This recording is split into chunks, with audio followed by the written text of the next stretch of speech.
napenda kuanza hotuba yangu kwa kumshukuru Mungu aliyetuwezesha kujumuika hapa jijini Mbeya kwa ajili ya matukio matatu kwa pamoja, yaani kumbukizi ya miaka 26 ya kifo cha baba wa taifa Mwalimu Julius Nyerere, lakini pili ni kilele cha mbio za Mwenge wa Uhuru mwaka huu wa 2025, lakini pia kilele cha wiki ya vijana kitaifa. Ninamshukuru kwa dhati Mheshimiwa Dr. Samia Suluhu Hassan, Rais wa Jamhuri ya Muungano wa Tanzania, kwa kunipa heshima kubwa ya kumwakilisha kwenye maadhimisho haya adhimu. Naomba tumpigie makofi Mheshimiwa Rais.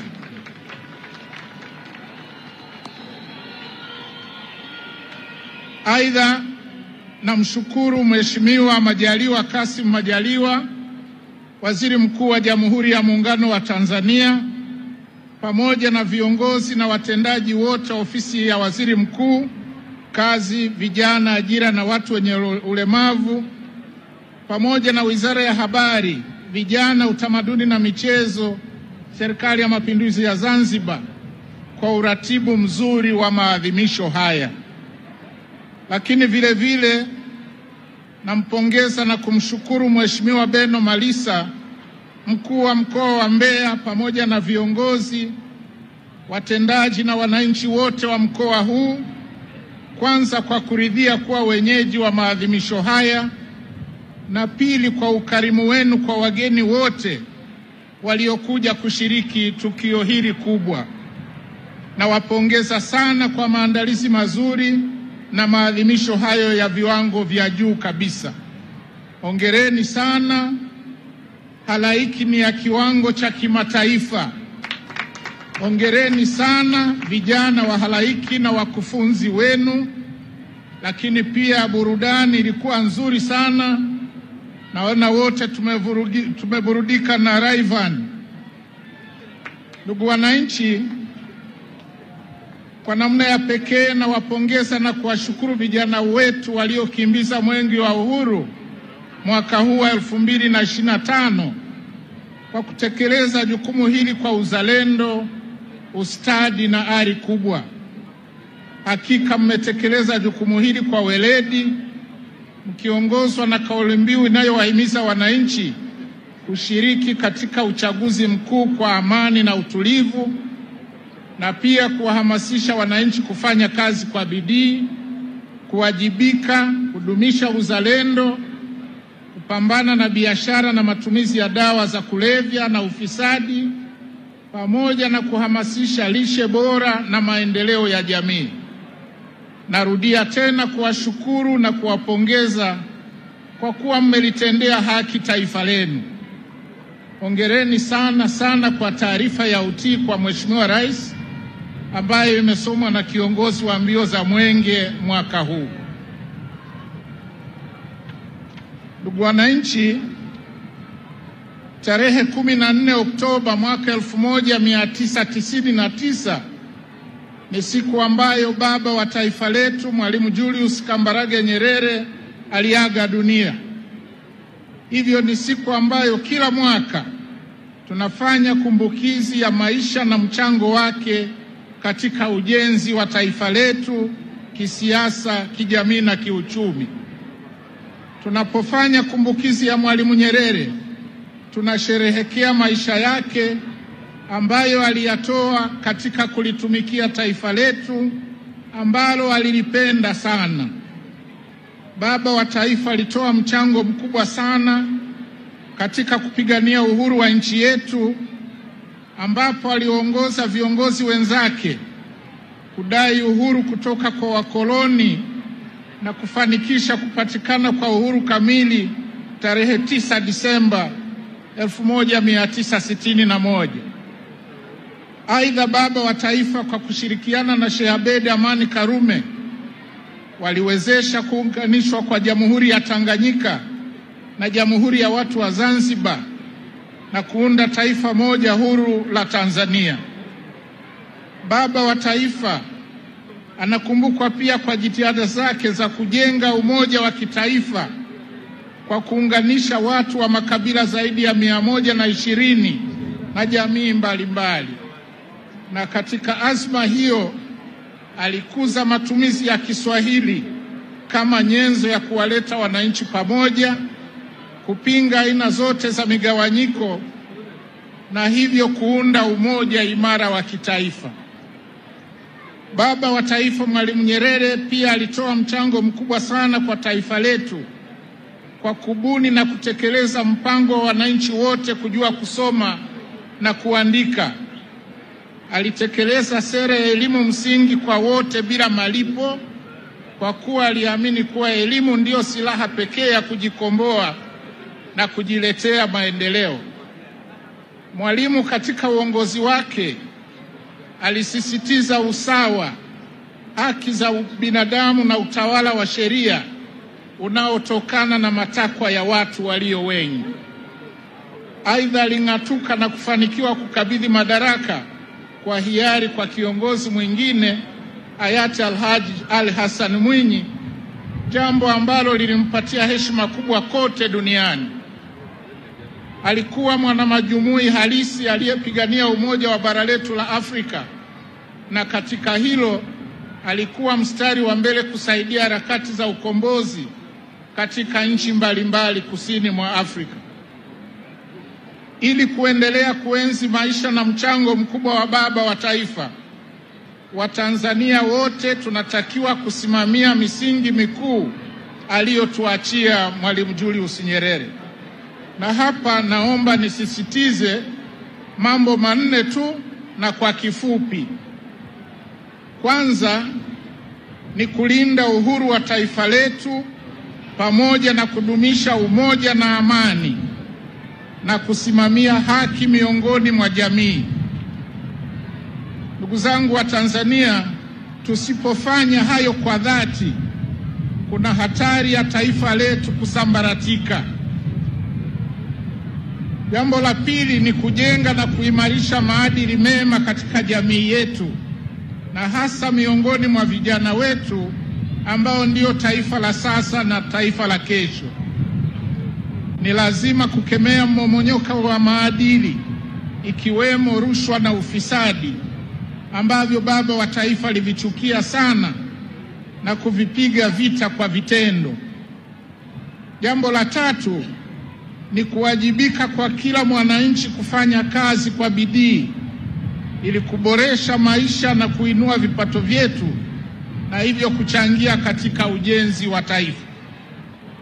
Ninawahimiza vijana kuchangamkia fursa zilizopo na zinazochipukia katika sekta mbalimbali kama kilimo, biashara, ujasiriamali, tehama, huduma na pia michezo, sanaa na utamaduni.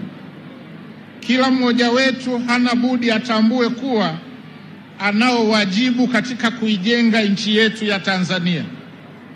Tanzania itajengwa na Watanzania wenyewe. Jambo la nne ni uhifadhi na utunzaji wa mazingira, na hasa kulinda vyanzo vya maji, upandaji wa miti na kufanya usafi wa mazingira, mambo ambayo baba wa taifa alikuwa mfano bora wa kuigwa.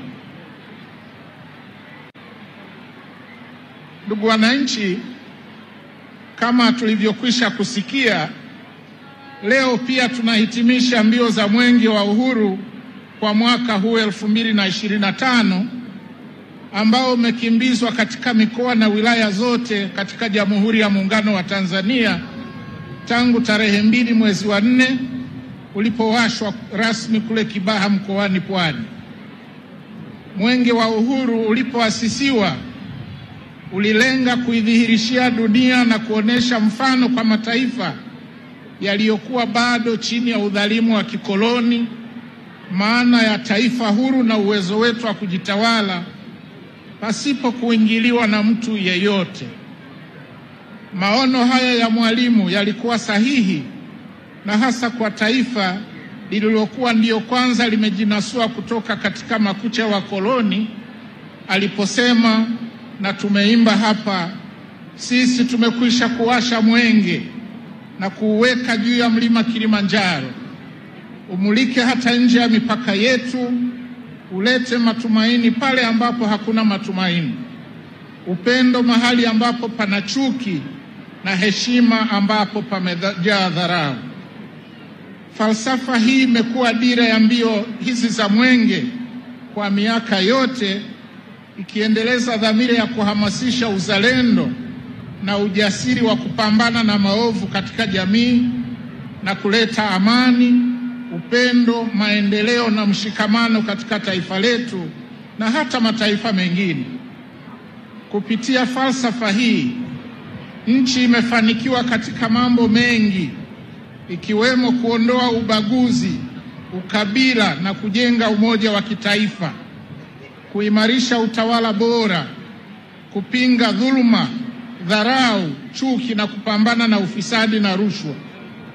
Na kwa mantiki hiyo, serikali itaendelea kuenzi falsafa hii kwa maendeleo ya taifa letu.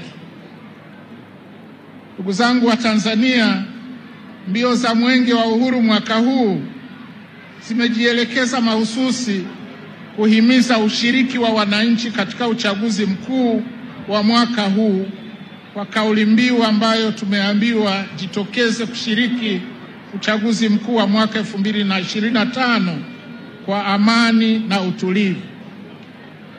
Kwa kuzingatia matakwa ya kikatiba na kisheria, uchaguzi mkuu umepangwa kufanyika tarehe 29 Oktoba chini ya usimamizi wa Tume Huru ya Taifa ya Uchaguzi na Tume ya Uchaguzi ya Zanzibar.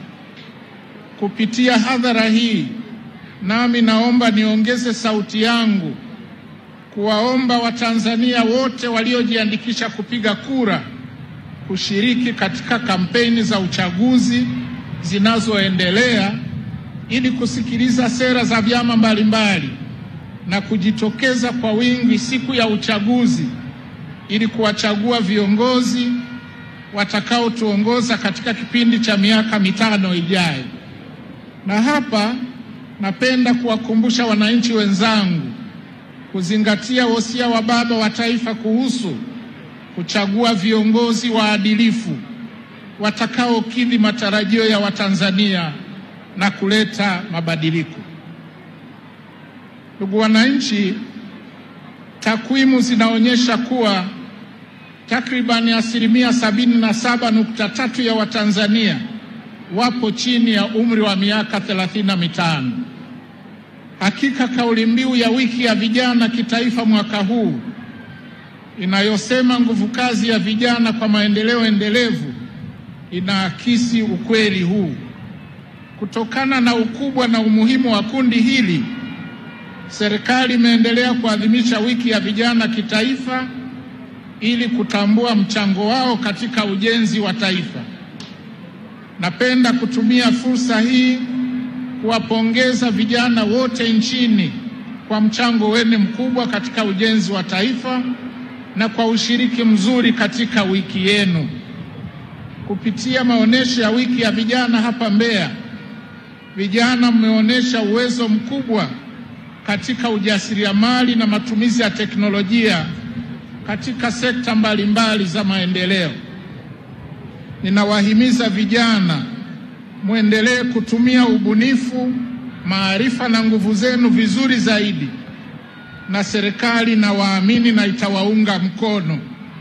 Kwa kuzingatia hilo, serikali imeendelea kuwekeza kwenye elimu, ujuzi, teknolojia, ubunifu, michezo na utamaduni ili kuwajengea vijana uwezo wa kushiriki katika shughuli za kiuchumi na kuchangamkia fursa mbalimbali zinazojitokeza.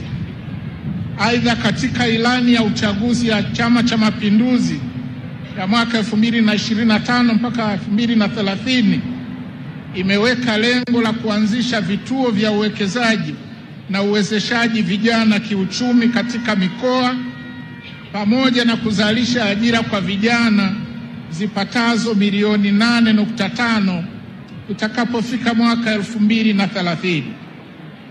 Ninapenda kuzikumbusha wizara zetu mbili zenye dhamana ya vijana, bara na visiwani, kuratibu vema utekelezaji wa sera za maendeleo ya vijana na kuhakikisha sekta zote zinatekeleza ajenda ya kukuza ushiriki wa vijana katika shughuli mbalimbali za maendeleo.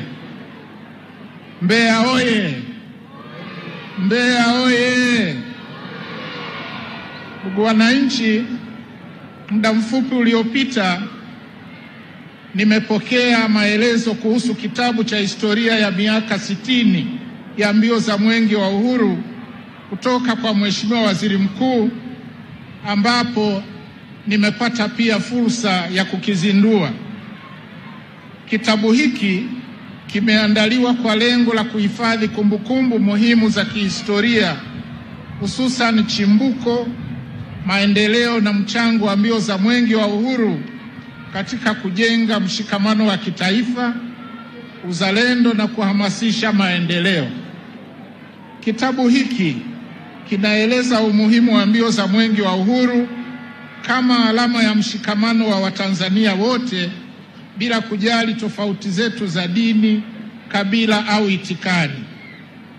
Napenda kumshukuru na kumpongeza Mheshimiwa Waziri Mkuu Kassim Majaliwa, viongozi na watendaji wa Ofisi ya Waziri Mkuu, Kazi, Vijana, Ajira na Wenye Ulemavu, na Wizara ya Habari, Vijana, Utamaduni na Michezo Zanzibar kwa kuona umuhimu wa kutunza historia ya taifa letu kupitia kitabu hiki cha miaka 60 ya mbio za Mwenge wa Uhuru. Kitabu hiki ni urithi na rejea muhimu, kwani kinatufundisha na kutukumbusha kuhusu haki, usawa, amani, umoja na mshikamano wa kitaifa tulio nao, ambao msingi wake ulijengwa na waasisi wetu kupitia Mwenge wa Uhuru na falsafa yake.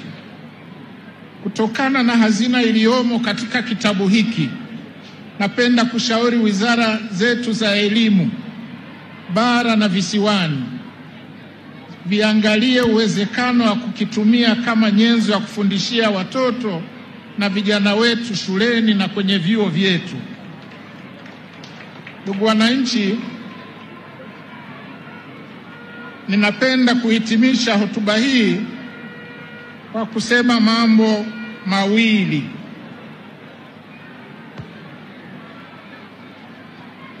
Kwanza, muda mfupi uliopita nimewasiliana na Mheshimiwa Rais ambaye amekuwa anafuatilia tukio hili kupitia vyombo vya habari, na yeye ameniagiza ifuatavyo. Anasema hivi: baada ya kusikiliza risala ya utii ya wananchi wa Tanzania kwake yeye, anaomba sana kura zenu za kishindo tarehe 29 mwezi huu wa 10. Lakini pia anamwombea kura Rais wa Zanzibar Dr. Hussein Ali Mwinyi kwa nafasi ya urais kule Zanzibar, ili aweze kufanyia kazi yale ambayo yamependekezwa katika risala hii ya utii, ikiwemo kuongeza uchimbaji wa visima na kupunguza gharama za uchimbaji, lakini pia mpango wa kukopesha vifaa kwa vijana, lakini vile vile kuhakikisha kwamba wizara zote zinafuatilia mapungufu yote yaliyobainishwa katika risala hiyo kwenye miradi mbalimbali nchini. Lakini vile vile ataendeleza jitihada zake za kuhimiza wananchi kulipa kodi kwa ajili ya maendeleo ya nchi yetu. Mama Samia oye! Dr. Mwinyi oye! Jambo la pili la kumalizia, napenda kuwakumbusha na kuwasihi wananchi wenzangu kwamba tunao wajibu wa kukuza uzalendo, kufanya kazi kwa bidii, kuheshimu sheria za nchi na kutunza mazingira ili kumwenzi baba wa taifa kwa vitendo.